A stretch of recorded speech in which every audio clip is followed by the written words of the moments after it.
I have a winner mentality, being able to go and practice and want to win every drill, want to do everything at perfection. I'm kind of perfectionist, so. Let me ask y'all this question.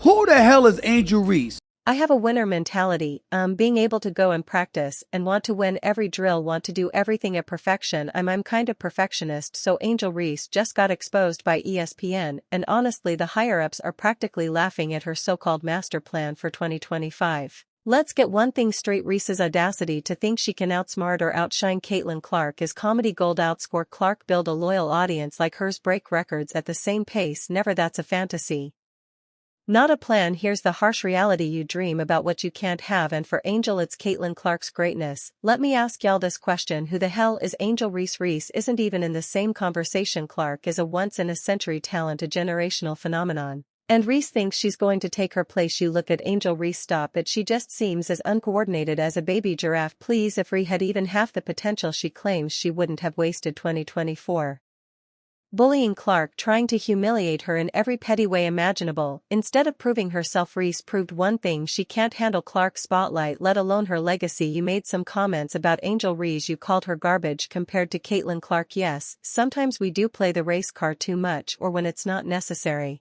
Let's not pretend for 1 second that Angel Reese's latest antics are anything but a desperate grasp for attention. Ever since the 2023 NCAA championship, where her LSU team managed to snag the title, Reese has been acting like she's basketball royalty. She's not. That game wasn't remembered for her brilliance, it was Caitlin Clark's undeniable skill that captured everyone's attention. Reese, she was the one flailing on the sidelines with a "you can't see me" gesture, hoping someone would care, and now Reese has the audacity to claim she's going to surpass Clark in the WNBA. Let's dissect this delusion, shall we? As a FO it, but the reason why it's a rock, it's not because of basketball, it's because Angel Reese is willing to chirp and talk that trash and then go on to court and back it up. And you know what it's got us doing? Watching Angel Reese. First, let's dive into Reese's so-called dominance in her rookie WNBA season. Reese averaged 13.6 points per game. Decent, right? Sure, if we're talking about high school stats. Caitlin Clark, on the other hand, casually dropped 19.2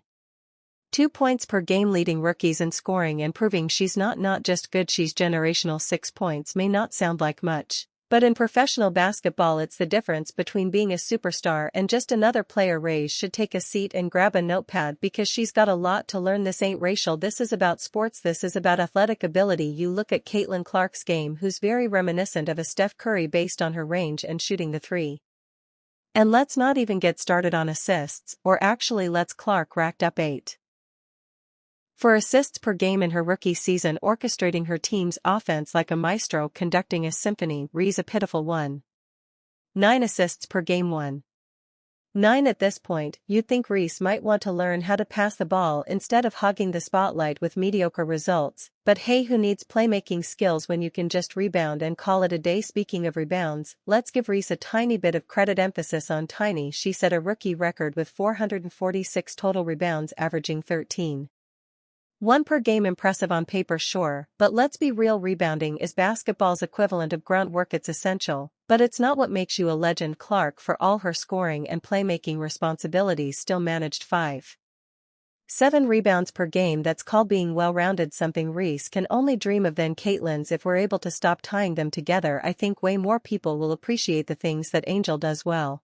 as opposed to defending the greatness that is Caitlin Clark and what she does well. Now let's talk about accolades. Caitlin Clark didn't just have a good rookie season, she obliterated the competition, walking away with the Rookie of the Year award like it was a foregone conclusion. Reese, oh, she was a finalist, which is just a polite way of saying nice try, better luck next time. And don't even get me started on all WNBA selections. Clark landed on the first team without breaking a sweat. Reese nowhere to be found, not first team, not second team, not even an honorable mention. It's like showing up to prom in a prom dress and not even getting a picture in the yearbook. And yet Reese keeps running her mouth about surpassing Clark. Sweetheart, you can't surpass someone who's lapping you on the court. Clark isn't just better, she's in a completely different league. Her basketball IQ, shooting range and ability to carry a team make her the real deal. Reese, on the other hand, seems more concerned with social media followers and sponsorship deals than actually improving her game. I know the workout in coming into this league. So many people doubted me and didn't think my game would translate, and yet angle they doubted. Right now, let's address the so-called rivalry. Some people are calling this the next Magic versus Bird. Excuse me, that compared as an insult to Magic and Bird. Clark is out here Rewriting the record books and elevating women's basketball to new heights. Reese is the sideshow, the person who shows up to a party uninvited and acts like they're the host. This isn't a rivalry, it's a one-sided crush that Reese just can't let go of when it comes to media coverage. The difference between Caitlin Clark and Angel Reese couldn't be more glaring. Clark was named Time Magazine's 2024 Athlete of the Year, an honor reserved for athletes who actually make a tangible impact on their sport. This recognition didn't come from her talking a big game or making dramatic statements. It came from redefining what it means to be a dominant player in women's basketball. Meanwhile, Angel Reese, she's out there gaining attention through her social media antics, posting lifestyle shots and trying to stay relevant off the court. Let's be real, no one remembers the WNBA's best players because of their Instagram filters. Reese might want to take a few notes from Clark, who's busy letting her on court brilliance do the talking. But that's where I want to go with this. This is the biggest thing we have to applaud about Angel Reese. She goes out in the midst of all of this pub and notoriety being thrown in the direction of a Caitlin Clark, and everybody is talking about, yeah, but it's Caitlin Clark and everybody else. Well, Angel Reese say, nah, it ain't. And Caitlin Clark and everybody else, it's me too. And then showed up on national T. Showed up last night and down 15, having already lost 2 games to K and Clock. Let's not forget endorsements. Reese recently secured a shoe deal with Reebok, which is supposed to be groundbreaking until you remember it's tied to someone who hasn't exactly lit up the professional basketball world. Sure, she's marketable, but that's because controversy sells, not because she's dominating the league. Clark, on the other hand, is landing high-profile sponsorships left and right, and not because she's playing into social media hype. Her appeal comes from her undeniable talent, her leadership on the court, and her role as a trailblazer for women's basketball. Reese is busy chasing likes and hashtags, while Clark is busy attracting sponsors who actually care about game-changing athletes. Then there's the matter of public statements and the so-called rivalry dynamics. Reese loves to stir the pot with bold claims about surpassing Caitlin Clark. But here's the thing, talking about taking down the queen of basketball doesn't make you the queen. If anything, it just makes you look desperate for attention. Clark, meanwhile, couldn't care less about Reese's proclamations. She's laser-focused on her performance, brushing off the drama and continuing to break records, while Reese is fueling debates with her words. Clark is shutting them down with her game. Actions speak louder than words, and Reese's actions are stuck on mute. But then the second the sister stepped up and threw a back in her face, now you got half the basketball world saying, well, you know what?